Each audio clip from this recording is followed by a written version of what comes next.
Hey student, how are you? Welcome to our session on using law of cosines and sines to solve oblique triangles. Let's take a look at two examples. Number one, solve the triangle given, and we'll label our triangle. 97 degrees for angle A, side B is 7, side C is 13. And we've got the angle in between the two given sides, so we're going to use the law of cosines to start solving side A. And since we're solving for side A, we'll use our A squared version. A squared is equal to B squared plus C squared minus 2 times B times C times cosine of angle A. And we'll fill it in.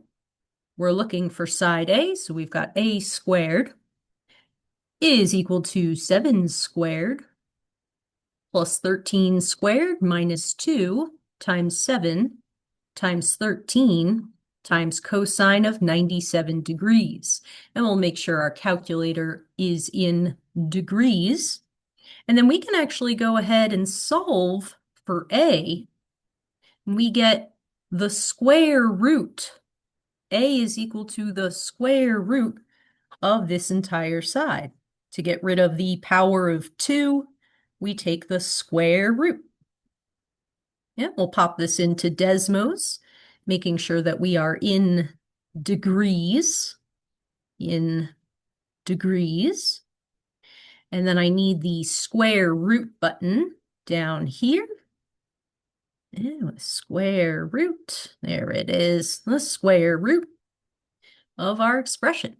And let's see, we get 15.5 for side A.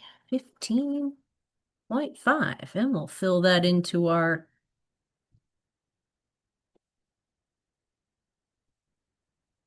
and we get A is 15.5.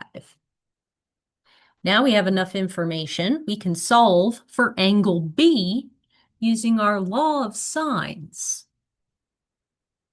Using our law of sines, we will now solve for angle B. Law of sines. Then we'll set up our proportion. We'll do sine of angle B over side B. That's equal to sine of angle A over side A. Then we'll multiply by 7, bring that over to the other side.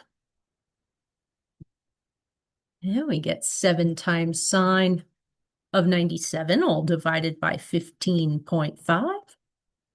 And now we're solving for an angle. We need inverse sine. Solve for an angle. So angle B is equal to inverse sine or arc sine of the entire right-hand side. Divided by, and we'll pop that into the calculator. Arc sine, parentheses, 7 times sine of 97, all divided by 15.5. We get 26.6. 26.6 for angle B. And we'll fill that into our triangle, 26.6 degrees. And now we can solve for angle C. Angle C, angles in a triangle add up to 180 degrees.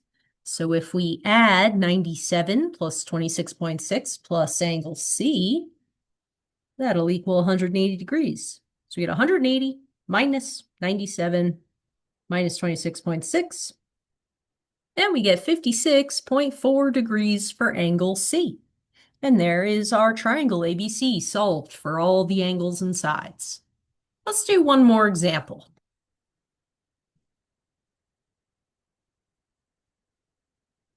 All right. This time we are given all 3 sides of an oblique triangle. So once again, we will use our law of cosines to start solving. Always a good idea to solve for the largest angle first, and the largest angle will be opposite the largest side. So side C is the largest side. Angle C will be the largest angle. All right, let's solve for angle C. We'll use our C squared version of law of cosines. C squared is equal to A squared plus B squared minus 2 times A times B times cosine of angle C. And we'll fill in our law of cosines.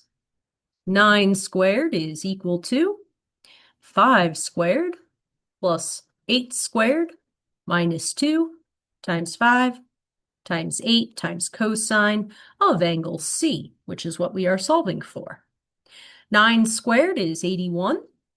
Using our order of operations to simplify, 5 squared is 25, 8 squared is 64.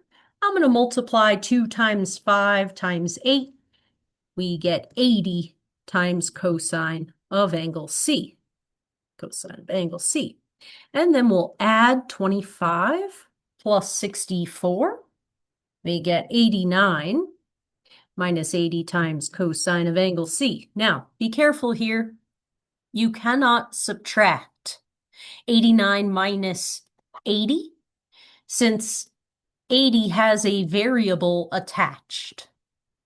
What we will do is subtract 89 to bring it to the other side of the equal sign. So 81 minus 89, and we got negative 8 is equal to negative 80 times cosine of angle C. Then we'll divide by negative 80. Negative divided by a negative, we get positive 8 over positive 80 is equal to cosine of angle C. When we're solving for an angle, we need inverse cosine. Solve for an angle. Solve for an angle. So we will take arc cosine of 8 divided by 80, and we'll get our angle C. Pop this into Desmos. Arc cosine of 8 divided by 80, and we get 84.3. I'm going to round to 84 degrees. Angle C, 84 degrees. 84 degrees for angle C. Excellent. All right, now we have enough information. We'll solve for angle B. Let's solve for angle B. And to solve for angle B, we will use our law of cosines.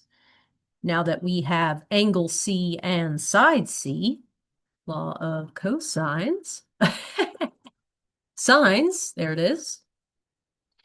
And solving for angle B, we'll put sine of angle B in the top over side B, and that's equal to sine of angle C over side C. And we'll multiply by 8.